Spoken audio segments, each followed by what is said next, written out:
Oi meninas, boa noite.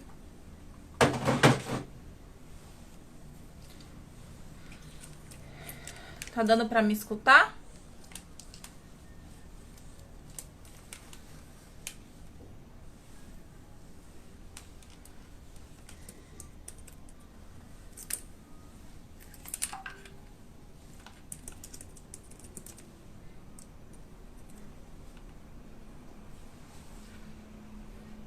Boa noite. Oi meninas.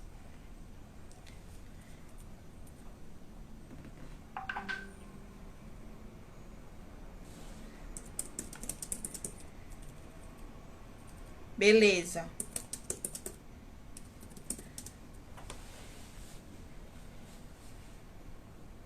Beleza.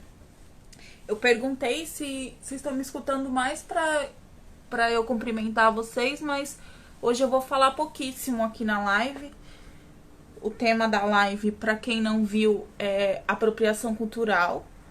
A gente trouxe esse tema porque é um tema que gera bastante dúvidas, né? Tanto aqui na página quanto lá no grupo no Facebook.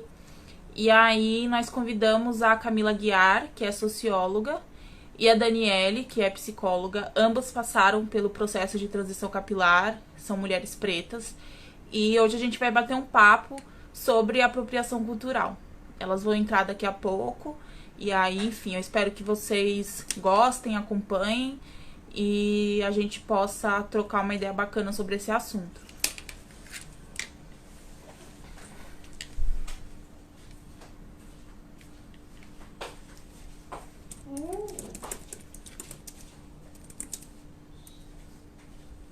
Eu vou sentar hoje.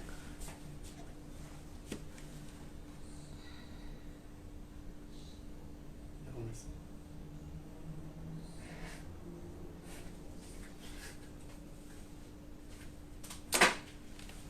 Oi, gente. Boa noite, quem tá entrando agora.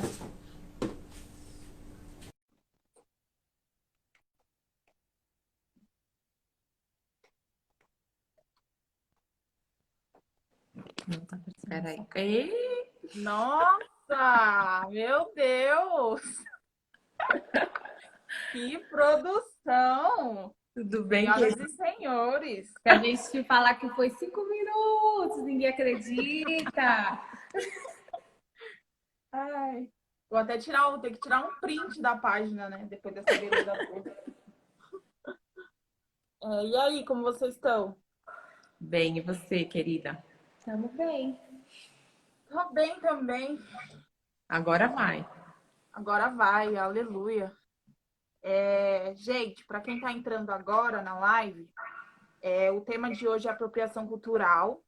É um tema um tanto polêmico, mas é um tema que sempre surge tanto aqui no Instagram quanto lá no Facebook, no grupo, porque as meninas ficam com muitas dúvidas, né, em relação a isso, até porque o nosso público é um público que passa pelo processo de transição capilar, e aí sempre vem aquela questão das tranças, né, e enfim. Hoje a gente convidou, o Transição Capilar Oficial convidou a Camila Guiar, que é socióloga e doula, para conversar um pouco com a gente sobre esse assunto. E a Daniele, que é psicóloga, duas mulheres maravilhosas e lindas, como vocês podem ver, pretas e passaram pelo processo de transição capilar, então também sabem do que a gente está falando. E, enfim, a ideia é que hoje seja um bate-papo, nada muito formal, né? Mas que a gente tire as principais dúvidas das meninas. E aí depois, no final, a gente vê se sobra um tempinho para olhar dúvidas, comentários e etc. Tá bom. Tá? E aí, se vocês quiserem também se apresentar melhor, fiquem à vontade. Que aí depois a gente começa, de fato, né, a entrar no tema. Aliás, acho bom você avisar que talvez você tenha aqui. Tá. Dani, super obrigada pelo convite. Estou super feliz da gente hoje conseguir fazer, né? A gente teve uma tentativa aí que naquela vez a tecnologia não ajudou. Eu preciso avisar que talvez eu não consiga concluir, porque eu tô com uma gestante que tá super rolando, engrenando o trabalho de parto. Então, se engrenar, eu vou ter que sair. Beleza. E aí a Gente, Dani não segue falei, mas a conversando. Camila é doula. Desculpa, Cá. É só para explicar para as meninas, a Camila é doula também, ela trabalha com gestantes, então às vezes ela tem uns horários complicados. A gestante entra em trabalho de parto, ela tem que correr. Então pode ser que aconteça isso, então já vou dar uma avisada, porque é por esse motivo, né? Bom, enfim, eu tô super feliz de estar aqui. Então, eu sou a Camila Guiar, eu tenho 40 anos, sou mãe de 2 mulheres, então eu tenho uma filha de 16 e uma de 6 anos. A minha formação acadêmica é em Sociologia e Política, mas eu trabalho com partos humanizados. Então, eu sou doula, atuo há 5 anos aproximadamente nessa frente, né, profissional. Atuo muito com mulheres que vão ter sua única alternativa de receber os bebês através do SUS, então isso vai muito de encontro com a minha militância pela ampliação e consistência dos serviços públicos. Eu tenho uma visão de muito afeto, respeito e luta pelo SUS. Então, muitas das mulheres que eu acompanho, a perspectiva de nascimento é dentro dessa estrutura, né? A minha relação com o cabelo, eu estou muito feliz hoje da Dani estar aqui com a gente, porque embora eu tenha 40 anos, eu não tive uma vida de conhecimento com o meu próprio cabelo, e a pessoa que me inspirou nesse processo foi a Dani. Essa mulher aqui, Por muito que linda. será, né? Por que será, né? Então, foi um processo extremamente importante na minha estrutura, né, como mulher preta. Então, o cabelo, ele passa por esse lugar social de conhecimento, aceitação e reverência, né? Penso muito que a nossa relação com o cabelo deve estar pautada nesse lugar de reverenciar nossa história, reverenciar nossa beleza. E como eu costumo sempre falar a respeito da educação de crianças, né? A gente só ensina pelo exemplo. Então, a Dani foi a primeira mulher que cruzou meu caminho com esse cabelo, com essa presença, e foi nesse encontro que essa coragem, essa inspiração aconteceu, né? Então, é muito pesaroso você falar que para você assumir sua estética, você precise de coragem e de inspiração. Mas o que acontece é que o contexto social que a gente vive nos impele a isso, né? Então, a gente não tem agora, né, pensando um pouco nesse lugar de posicionamento que as mulheres pretas se colocaram e trouxeram a pauta da sua beleza para ser compartilhada e para ser reverenciada. E isso nos últimos anos é quase uma coisa comum. A gente tem hoje uma experiência de relação com a imagem, com o cabelo, com a nossa simbologia em geral, muito mais leve do que foi quando eu era adolescente, por exemplo, ou jovem, né? Então, o meu processo de entender que o meu cabelo, que a minha existência estética também era bonita, só funcionou quando eu vi uma igual a mim, né? Nesse lugar de absoluto conforto com o seu cabelo, com essa narrativa. Então, você interioriza muitas coisas antes, para então depois você conseguir exteriorizar elas. E esse processo se deu com essa bênção na minha vida, que foi a Dani um dia chegando cruzando o meu caminho. Muito amor, né, gente? Eu poderia dizer que sou Daniela, amiga da Camila, já seria o quê? Muito currículo, né? Mas, né, para não dizer que eu sou amiga da Camila e meu currículo acaba aí, tem muito mais, né? Além de tudo isso aqui na minha vida, que é Camila, que foi a primeira intelectual negra com quem eu tive contato, né? Na época que a gente se conheceu, eu fazia faculdade de psicologia, hoje já estou formada, mas na época eu ainda estudando, entrando em contato com aquele monte de leitura, não entendia nada, e a Camila ia me explicando as coisas com maior paciência. Vai ter que fazer isso comigo, Camila.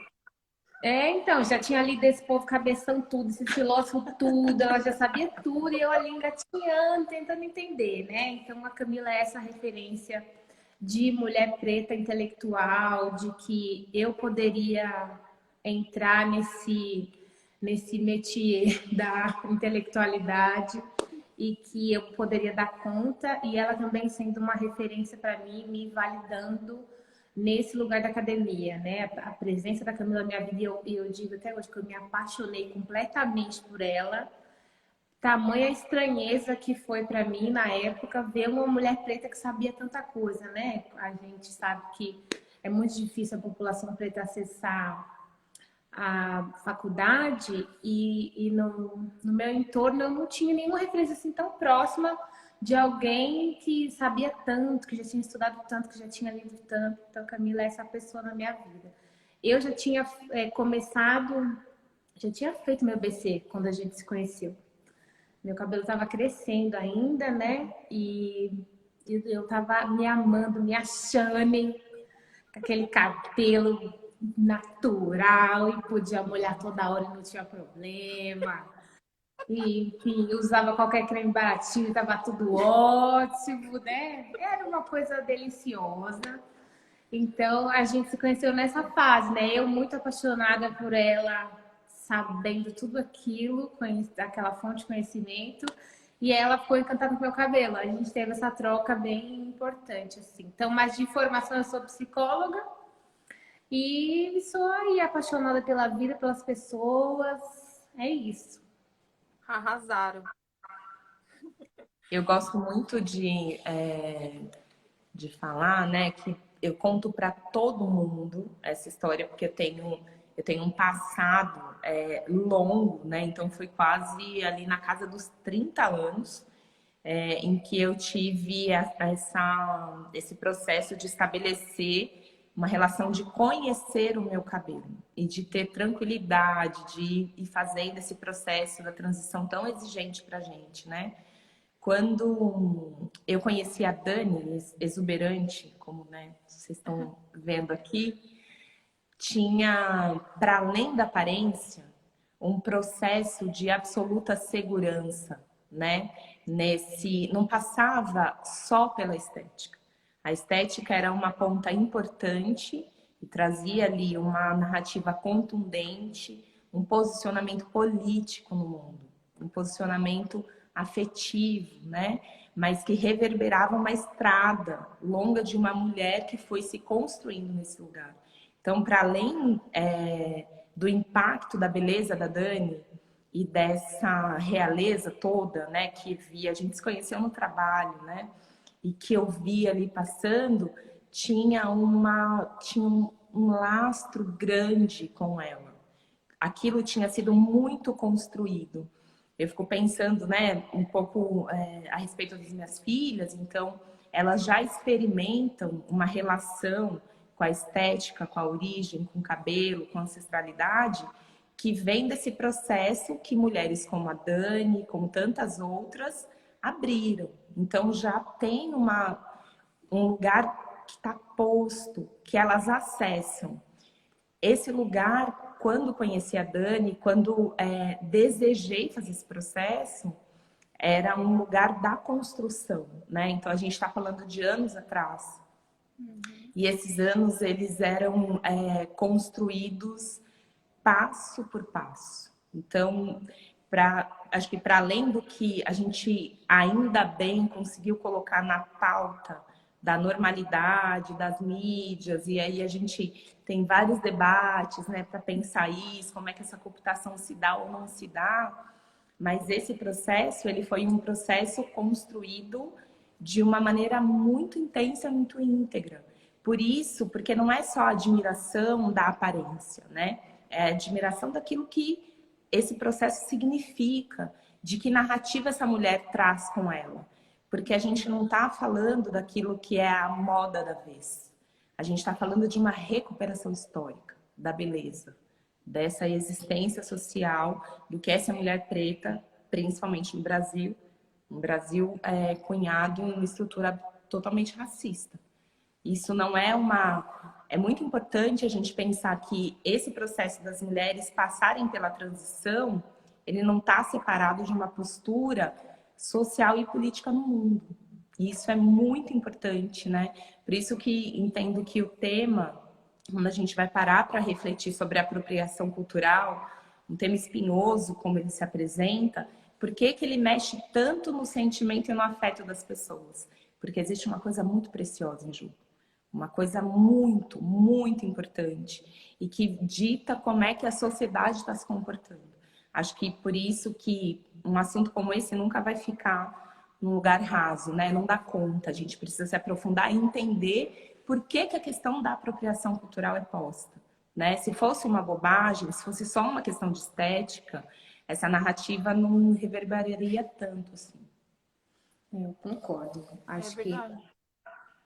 pode falar, Dani, pode falar. Não, eu ia só fazer um comentário bem breve, que eu tô de olho aqui nos comentários, e eu vi, assim, a Thalita tá online, a Thalita é a ADM aqui da página também, né? Ela tá super acompanhando, ela adorou, inclusive, a Camila, ela falou que deu até vontade dela ter um filho. Só da Camila ser a doula. Pode contar comigo. Mas as meninas estão comentando bastante em relação a essa questão da recuperação histórica, da busca da ancestralidade, o que é bastante bacana, né? Que reverbera no que a gente está comentando. Mas, enfim, eu gostaria que vocês destrinchassem um pouco o que é apropriação cultural, né? Porque é o que todos os outros dias as meninas perguntam pra gente, assim. Se a Dani quiser falar, enfim. Quer falar? Quer falar? Eu gostaria que a Dani iniciasse tocando esse barco, porque penso que ela vai dar indícios importantes para a gente pensar e refletir, e aí a gente vai conversando junto. Vamos conversando, né? Falar de cabelo é interessante quando a gente vai falar de apropriação cultural, porque o tema mais bombado relacionado a isso foi passar por uma questão que é o turbante, né? E que é uma coisa que quando a gente está nessa busca por identidade, né? Por autoaceitação, por aceitar a textura natural do cabelo, né? A gente vai passar por esse processo de quando você dá com duas texturas, né? O que que você testa no cabelo, o que que você tem, o que você não tenta, como que você vai lidando, e aí utilizar o turbante vai passar por isso, né? E quando o último boom que a gente teve de discussão relacionada à apropriação cultural passou por uma experiência de uma mulher branca a utilizar um turbante. Aí deu uma confusão, né? Porque teve a acusação de que mulheres negras estavam seguindo ela e obrigando ela a arrancar o turbante. Enfim, teve uma discussão, inclusive um pouco rasa, sobre o assunto, né? Então, se há expectativa entre as meninas aqui que eu e Camila digamos quem pode ou quem não pode usar turbante, o que é certo, o que é errado em relação a isso, eu já vou logo desiludir, dizer que não seremos nós, as mulheres, que dirão isso para vocês. Mas a gente vai, né, problematizar a questão e aí todo mundo vai fazer uso da sua liberdade de usar ou não, né? Porque as pessoas têm esse direito de escolha. Nesse sentido, então, é super importante dizer que falar de apropriação cultural não é dizer o que pessoas brancas podem ou não fazer, né? Esse não é um debate em que a liberdade de pessoas brancas ou de pessoas não negras está posta, né? Então, quando a gente está falando de apropriação cultural, a gente está falando de que existe um grupo hegemônico, ou seja, dotado de poder, né?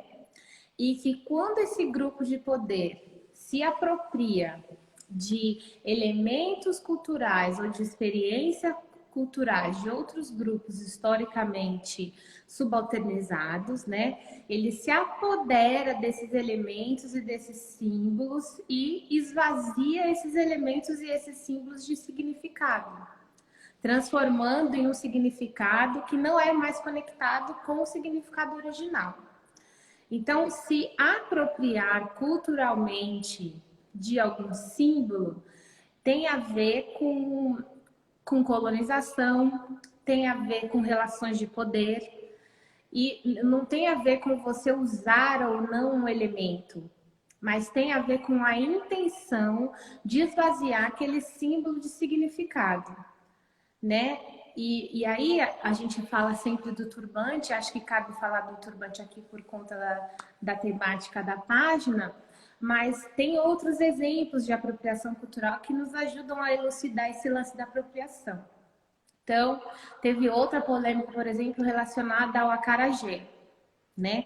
O acarajé, ele tem uma história altamente conectada com a população preta, com a diáspora africana e como ela foi acontecendo aqui no Brasil.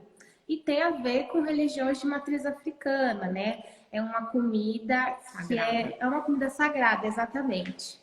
E é um sagrado específico, né? Um sagrado de religiões de matriz africana. Quando tem a tentativa de uma outra religião, de mudar o nome desse bolinho, dizer que ele é o bolinho de Jesus, que ele não tem nada a ver com candomblé, né? De afastar, ou seja, isso é se apropriar de um elemento cultural importante e esvaziá-lo de significado. Isso é apropriação cultural. Um outro exemplo disso, por exemplo, é a capoeira, né? Então, você querer esvaziar todo o significado histórico, toda a história da capoeira, que é de resistência, que é de luta, que os senhores de engenho achavam que era uma dança, né? Mas o povo preto sempre soube que era uma luta, que era uma estratégia para se defender, para enfrentar aquela experiência ali do escravismo, do açoite, enfim. Você dizer que esvaziar esse significado, tentar embranquecer esse significado, essa história, isso é apropriação cultural, né? Então, não é a gente que vai dizer quem tem ou não que usar alguma coisa, né? E não tem um certo e um errado diante da utilização dessas coisas. O que tem é a importância de se conhecer a história. Então, quando a gente está falando de apropriação cultural, a gente está falando de símbolos historicamente constituídos para alguns povos e que também historicamente existem outros povos que são dotados de poder. E que quando esses povos dotados de poder tentam cooptar esses elementos, dessas histórias, isso é uma tentativa de apropriação. Aí acho que no meio do rolê dessa discussão, algumas pessoas às vezes confundem aculturação com apropriação. Então, quando a gente está falando de aculturação, a gente está falando de uma troca, de um escambo. Então, por exemplo, no período ainda que estava posta o escravismo aqui no Brasil, alguns indígenas foram viver em quilombos. Nessa experiência dessa vida em quilombos, teve vários escambos, várias trocas. Então, você vai ver, por exemplo, traços da nossa cultura em que tem comidas, pratos, que tem um modo de cozinhar que é indígena e é também africano. Esse processo de escambo, de cultura, é um processo de aculturação. Né? Porque às vezes as pessoas falam, mas você não pode falar em apropriação cultural em um país miscigenado, né? Porque as culturas aqui é tudo misturado, né? Então, a aculturação é esse rolê do escambo, quando há uma troca, né? Mas quando você impõe uma cultura, por exemplo, que foi o caso dos europeus quando vieram para o Brasil colonizar os indígenas e já tinham arrancado os africanos de África e trazido para cá para trabalhar, depois de um segundo momento, e aí se chega aqui e se diz, você não pode mais ter a sua religião, você não vai ter seu nome, você não vai poder usar a sua língua, enfim, te arranca, te expropria tudo aquilo que tem a ver com a sua cultura. Isso é um processo de imposição, né? E isso não tem a ver com miscigenação ou com essa aculturação. Isso é uma assimilação em razão da sobrevivência. Você é obrigado a assimilar uma cultura porque é uma questão de sobrevivência, né? No caso do processo de escravismo aqui no Brasil, era isso ou era isso, não tinha escolha, né? Então, quando a gente traz a temática de apropriação cultural, é importante entender a diferença, né? Entre a aculturação, essa assimilação forçada e a apropriação cultural. Eu fico pensando também que uma das coisas que mais geram um desgaste nesse debate, que não levam a gente para uma reflexão mesmo construtiva, é porque quando a gente fala de apropriação cultural e a gente pega esses exemplos isolados, né? Como esse exemplo da questão dessa menina branca de turbante, que tem todo um contexto e tudo mais, a gente fica pautando esse processo numa individualidade. Sim. E aí, quando a gente fala de apropriação cultural, a gente não está falando de uma escolha individual.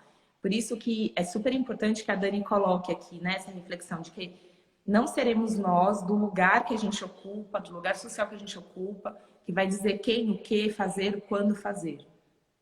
Mas acho importante a gente considerar que essa escolha individual, ela deve passar por uma reflexão de um processo histórico, porque não está apartado disso. Então, pensar, quando tem muito dessa questão, né? As mulheres brancas podem usar tranças, elas podem usar turbantes e tudo mais, dreads e tal.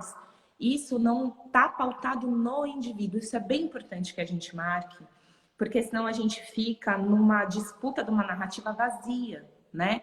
Então, entender que a gente vive numa sociedade que estabelece certas liberdades, né?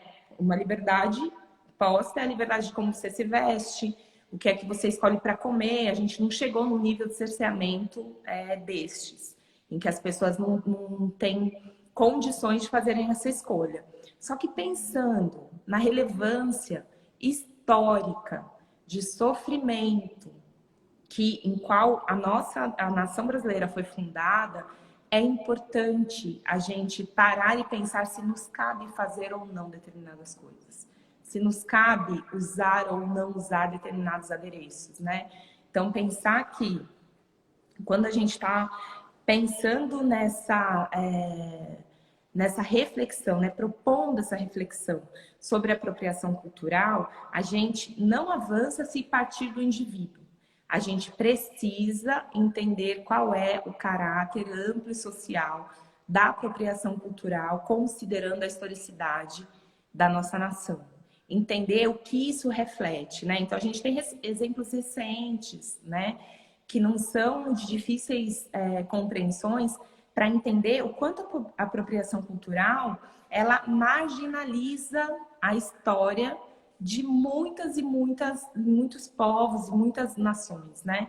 Pensar que quando a gente tem um desfile de moda super famoso e todo mundo, se a gente der uma pesquisa na internet, isso vai ter lá milhões de relatos, que foi um debate também que mais ou menos se estabeleceu, quando você tem um desfile de moda que pega mulheres, modelos brancas, que são, então, tidas como esse padrão da beleza e tudo mais. Isso tudo, a gente fala em aceitação no processo de transição, é muito pesado falar em aceitação. Porque se a gente está falando em aceitação, a gente está dizendo que a gente também pode. A gente é uma disputa muito desigual, né? A gente não deveria ter que aceitar nada. Nascemos assim, somos assim, nossa beleza é absolutamente deslumbrante assim. Mas a gente precisa passar por um processo de aceitação em razão de uma história colonizadora atroz que nos levou para um lugar que durante muito tempo nos convenceu de uma inferioridade em muitos e muitos aspectos, né? Então pensar que que a indústria da moda pega modelos brancas para usar referências, sejam elas.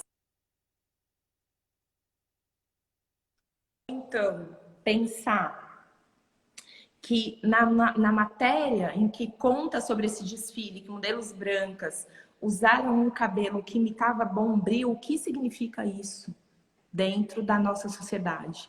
Como sentem as mulheres que, como eu, cresceram com esse estigma de o cabelo era duro, que o cabelo era de bombril? É muito sério, muito pesado. Agora, por que uma modelo ganhando não sei tantos R$1.000 ou $1.000 desfila em uma passarela imitando um cabelo de bombril, que a gente sabe muito bem que referência é essa, e por que não uma modelo negra não pode ir lá, tá nessa passarela exaltando a sua beleza? Não é ok. A gente precisa pensar sobre isso. Uma mulher branca, quando acha super bonita, e não sei o quê, usar turbante, colocar dread, lá, lá, lá, lá, lá, lá, lá, lá, não pode fazer isso esvaziado de sentido. Se a gente for pensar nas religiões de matriz africana, pode uma mulher, então, a gente tem uma caracterização importante que vai revelar muito sobre essa realeza que o candomblé apresenta e o que ele significa. Então, por que as mulheres se vestem daquela forma? E quantas mulheres, se a gente for pensar, né, nesse lugar da Umbanda, que apresenta essa alternativa, se a gente for olhar historicamente, o que é que a Umbanda significa no processo histórico, né? Um lugar de resistência.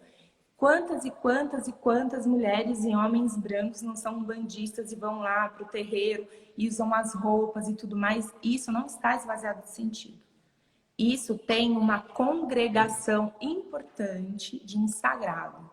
Agora, é muito complicado quando uma mulher branca, então, acha super ok, porque tá super na moda, ela acha exótico. Exótico é uma palavra péssima para falar sobre a nossa beleza, né? E ela acha exótico, então ela vai lá, usa um turbante, usa, né, um dread e tudo mais. E quando uma mulher negra periférica faz isso, ela pensa duas vezes, porque ela pode ser chamada de suja, fedida, ela pode ser marginalizada, porque está ostentando uma ancestralidade. Então, por que duas mulheres recebem tratamentos tão diferentes pela mesma coisa? Eu penso que a gente refletir sobre a apropriação cultural, e aí, quando a população não negra quer usar, né, desse lugar da nossa grande cultura, reverenciar a nossa beleza, reverenciar os nossos símbolos, não há problema. Mas precisa entender por que está fazendo isso. E porque ela pode fazer isso com tranquilidade quando eu não posso, né? Quando, para mim, então, o meu companheiro fala muito de uma experiência que quando eu trabalhei num corporativo muitos e muitos anos e eu assumi, em um determinado tempo, a coordenação de uma grande rede de livrarias aqui em São Paulo. Um processo seletivo super exaustivo. Era um tempo que eu não tinha transicionado, eu estava transicionando, mas cada entrevista que eu ia fazer, eu escovava o meu cabelo. Não. Escovava o meu cabelo, era um pânico, não sei o que, lá, lá, lá. Eu me travesti de branca muitas e muitas vezes, para dar conta de ser aceita e ter validado aquilo do qual eu já era constituída. Então, eu tinha o repertório todo para exercer aquela função, mas eu sabia onde é que a minha aparência me colocava. E quando eu consegui a vaga, que foi já, né, nesse processo, eu comecei, então, às vezes, escovava o cabelo, e eu recebia vários olhares tortos, porque você precisava responder a uma estética. Então, é um lugar muito difícil, e eu entendo muito, com muito respeito, tantas e tantas mulheres que não dão conta de fazer isso, que não dão conta de transicionar e que falam que, imagina, não adoro meu cabelo com todas as químicas, todos os processos e tal. Me sinto super bem nessa estética, porque, ao contrário, de pessoas falando, então as mulheres negras quando alisam o cabelo também não estão fazendo apropriação cultural? Eu fico pensando que é necessário respirar fundo quando se faz essa pergunta. Porque significa que você está completamente afastado da realidade. E se pintar de loiro, Camila? Gente, pode? é muito difícil. É muito difícil. Porque a gente está falando, quando a gente fala sobre relações raciais no Brasil, a gente está falando sobre sobrevivência. A gente está falando sobre acesso a coisas básicas, acesso a você entrar num lugar público e ser olhada como qualquer pessoa fosse olhada, né? Não com estranheza, não com medo, né? Não saber que você pode sim perder uma vaga de trabalho porque você está assumindo seu cabelo natural. E se pôr dread, então, gente? Nem chega na entrevista. Não chega na entrevista. E isso é muito Se for duro. preta. Exato. Fique claro, né? Porque se você for uma mulher branca que usa dread, gosta de andar de chinela havaiana e vai no shopping JK de chinela havaiana, você é super descolada. Eu não posso fazer isso. Eu não consigo passar na porta. Então, assim, a gente tem uma discussão sobre relações raciais que a estética tem um caráter importantíssimo de proteção desse lugar de reverência. Quando a gente, então, e é uma delícia você assumir aquilo que te compõe, encontrar o seu cabelo, encontrar a sua beleza, sem ter que ficar horas e horas e horas se encaixando num lugar e num padrão que não te pertence, né? E que por séculos você veio recebendo a informação de que aquilo era inferior. Então, quando a gente vai pensar em apropriação cultural, a gente precisa olhar para a história, né? A gente fala muito sobre empatia, né? Nos últimos anos isso tem sido uma palavra, tal qual gratidão, extremamente usada. Todo mundo fala sobre empatia e tal, e tal, e tal. Eu fico pensando, se eu tivesse nascido uma mulher branca, aqui no Brasil, nesse lugar da desigualdade, do racismo, que as pessoas morrem por serem pretas, é só disso que a gente está falando. Aí, eu não me sentiria em nada confortável em colocar uma trança no meu cabelo, um turbante, porque eu acho super descolado. Quando eu só consigo olhar naquilo um lugar de um lugar esvaziado da moda, né? Um lugar esvaziado sobre uma manifestação étnica, que as pessoas adoram também falar isso. Quando, para se preservar aquilo, tantas e tantas pessoas morreram. Tantas e tantas pessoas ainda hoje não acessam determinados lugares. Se a gente entrar em espaços que são tidos como o espaço da branquitude e a gente entrar ostentando quem somos, a gente vai ser tida como exótica. Se entrar num restaurante, entrar num shopping, circular em Higienópolis, aqui em São Paulo, por exemplo, todo mundo vai olhar para você como exótica. As pessoas querem tocar no seu cabelo.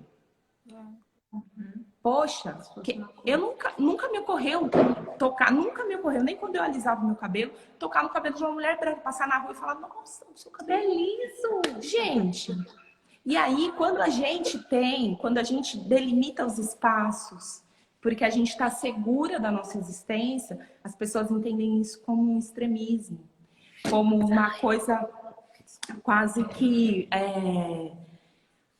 uma coisa frenética, como foi muito baseado o discurso sobre as mulheres que foram conversar com a menina branca, que estava de turbante na ocasião, como se a gente fosse uma população raivosa, embora a gente tenha bastante direito de ser, e não somos. Não somos. A gente tem aqui no Brasil estabelecido uma guerra racial. Embora a gente tenha até muitos e muitos e muitos motivos para fazer. Essa história da democracia racial, né? Tem, né? Mas tem já quem ganha e quem perde. A gente sabe muito bem, né? A gente sabe exatamente quando tem esses discursos todos sobre vidas negras importam e tudo que isso ecoou, é muito importante que muitas pessoas falam assim, nossa, é isso, tem que ir, se manifestar, ir para as grandes avenidas e não sei o quê, enfrentar a polícia. A gente sabe quem vai morrer fazendo isso. Então, olhar para a apropriação cultural, entender o que é que isso reverbera, do que a gente não está falando sobre o direito individual de ninguém. A gente está falando sobre um contexto histórico que é defendido com sangue, suor e lágrimas pela população preta. Entender que isso tem um símbolo, um caráter. A gente teve atualmente uma super questão sobre uma mulher branca falando que uma outra mulher negra tem que fazer. Isso está posto todo dia. Isso é tão natural que a pessoa se sente à vontade de escrever uma coluna num jornal de circulação nacional, dizendo, filha, faça isso. Né, querida? Uma mulher, você pegou baixo.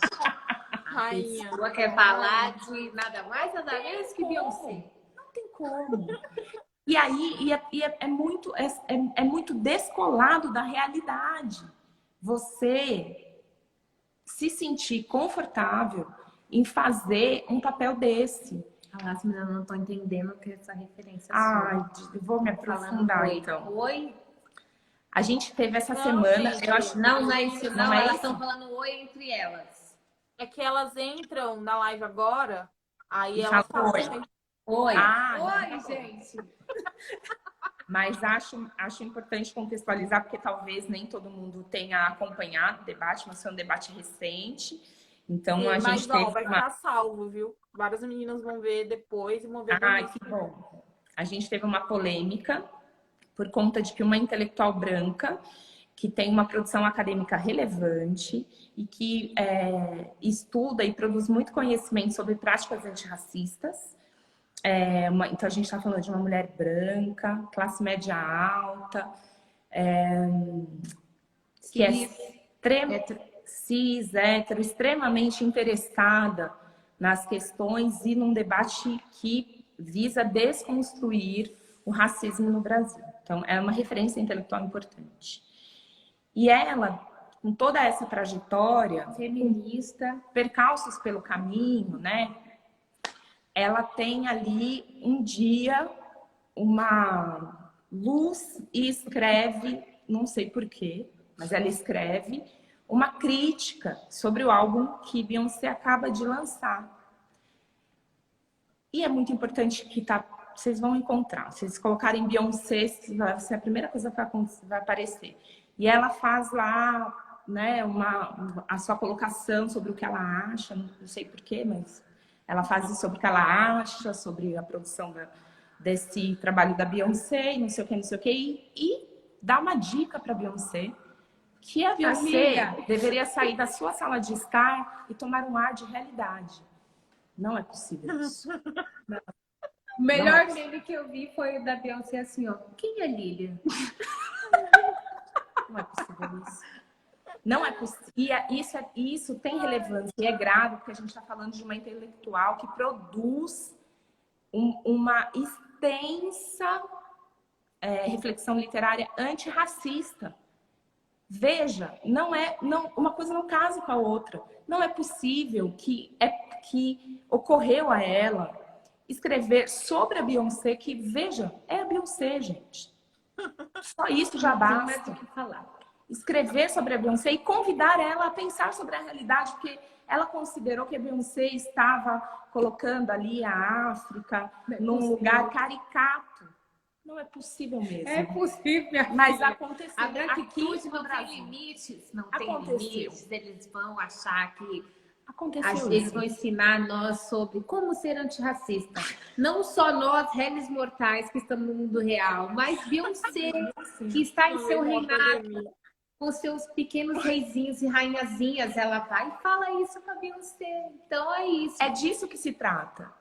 Então, quando a gente está pensando em apropriação cultural, a gente está falando desse disparate. Das pessoas não terem concatenado, entendido qual é o lugar social que elas ocupam nessa vida. E que elas fazem um exercício intenso de manutenção colonial, porque é disso que se trata. Quando a gente tem uma intelectual do nível dessa mulher que escreveu esse texto, que saiu no último domingo no jornal Folha de São Paulo, é porque ela entende que ela pode fazer isso, que tá tudo certo. Inclusive, acho que ela pensou que ia receber aplausos. Porque é tão normal, tá tão estabelecido, que tudo bem ela lá, do lugar que ela habita, falar para Beyoncé sair da sala de estar. Quando você vai olhar para o que significa a existência da Beyoncé para a população preta, o que significa a existência dessa mulher num novo discurso social e político, o quanto ela inspira milhares e milhares de pessoas a enfrentarem a opressão, porque a gente está falando de opressão. E aí alguém, em algum momento, fala, não é assim que você deve fazer, querida. Acho que você... Não é possível. Nós, que somos mulheres negras, pretas, a gente não faz isso com a população branca. A gente não está aqui dizendo que essa mulher branca não pode usar turbante. A gente está dizendo que vamos pensar um pouco. Vamos refletir se você entende que isso Será que sabendo, eu sempre considero isso, né? Que as pessoas, tendo acesso a um mínimo de reflexão, acredito que elas tomariam atitudes, escolhas absolutamente diferentes. Não dá para você viver no mundo achando que ele parte só de você. Principalmente no Brasil, num lugar em que as pessoas andam e se uma pessoa negra anda na calçada, elas têm medo. E não estou falando só da população branca. Um outro preto também tem medo de outro preto. Porque esse buraco é muito fundo. Isso não aconteceu ontem, isso acontece agora. Isso é uma sistematização muito bem alicerçada. Então, pensar nessa proteção desses símbolos, entender que quando a gente se impressiona, gosta, quer usar, eu não me vestiria de geisha, por exemplo. Porque geisha tem um processo profundo, cultural e histórico, né?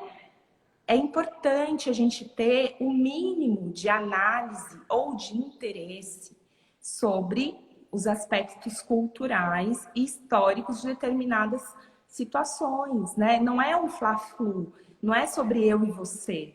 Não é, a gente precisa conseguir olhar as coisas com mais amplidão, né? Então, esse lugar da gente discutir o processo de apropriação cultural tem a ver com uma construção coletiva, não só histórica, não só de resgate, mas de preservação e de referência de uma existência, de uma cultura que produz incessantemente muitos bens coletivos para a humanidade. Eu sempre digo isso, né? Nesse discurso negritude, branquitude, nós sabemos o que é ser preto. A gente tem uma história riquíssima, cultural, ancestral, e nós sabemos.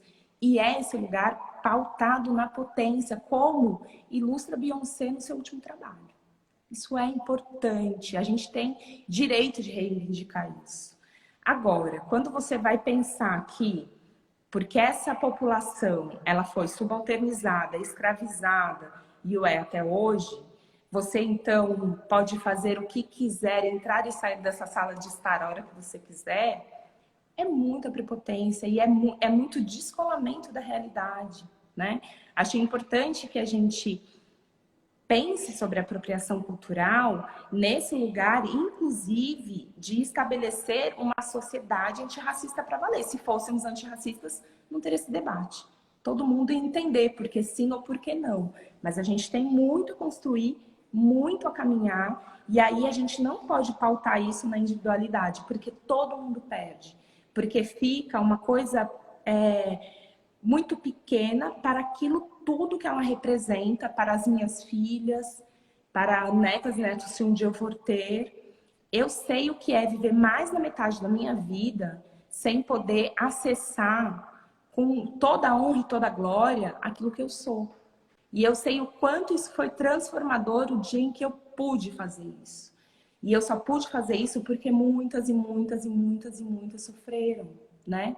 Isso não pode ser banalizado. Então, pensar em apropriação cultural está intimamente ligado a uma construção de uma sociedade mais justa, mais igualitária. A gente precisa falar sobre isso, debater isso sempre, mas não nessa esfera do individual. A gente precisa fazer essa construção coletiva, uma construção concisa, respeitosa, e que entenda quais foram os caminhos históricos que, inclusive, nos trouxeram a hoje debater essa questão, né?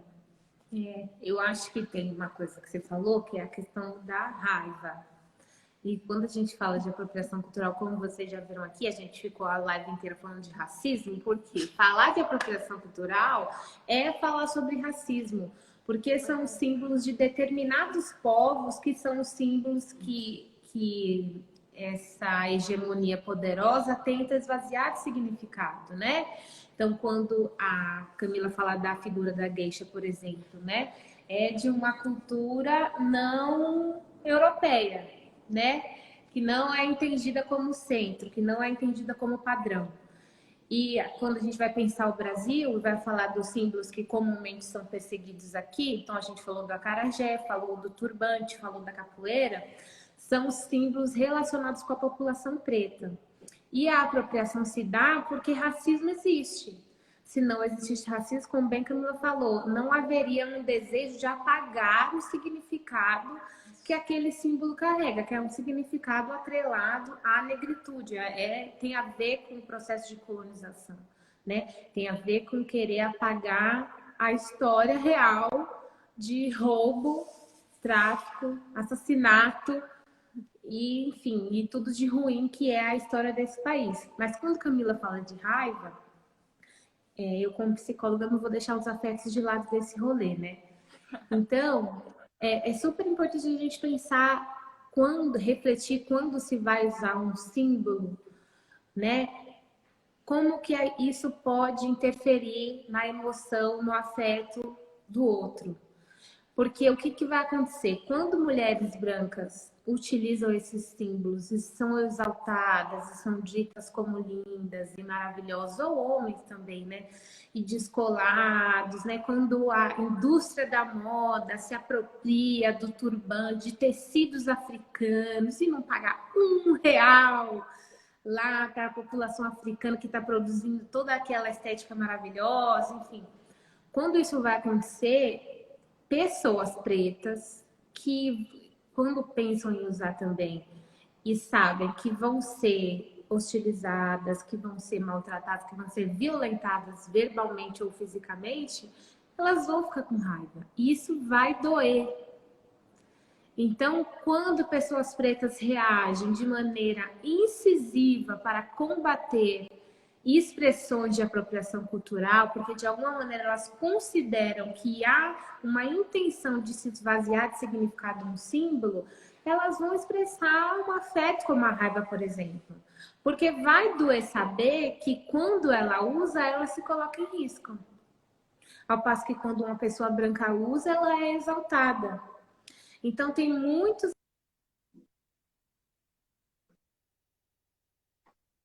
envolvidos nessa experiência de apropriação. E quando o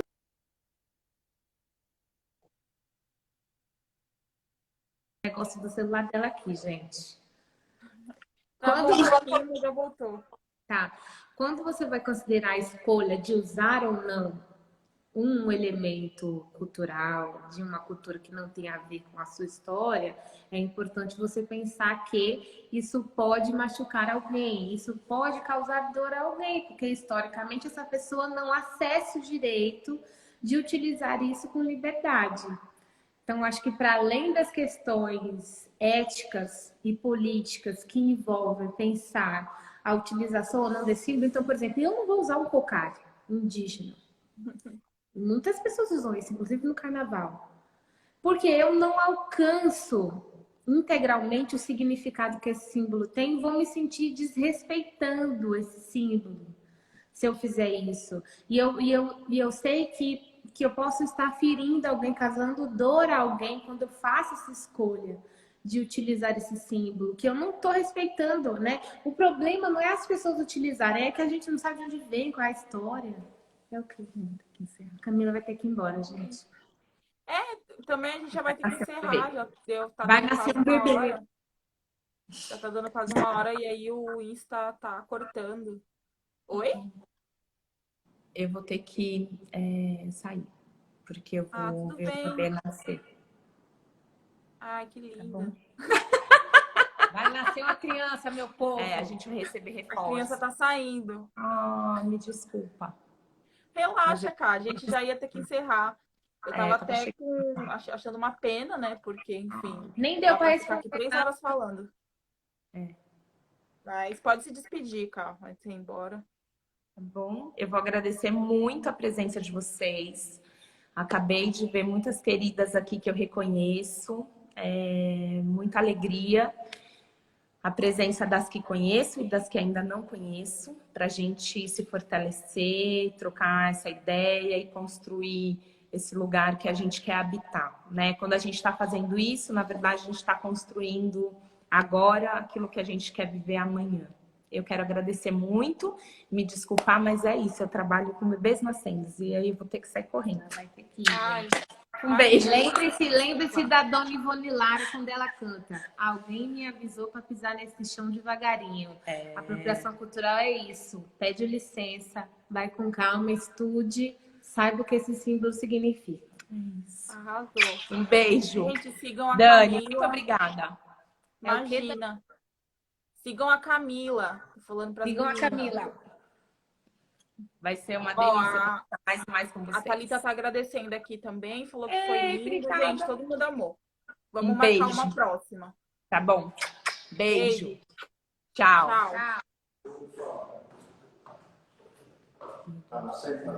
Tá certo.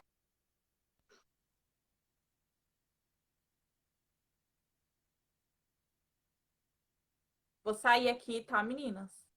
Beijos. Obrigada pela presença. Vou salvar a live.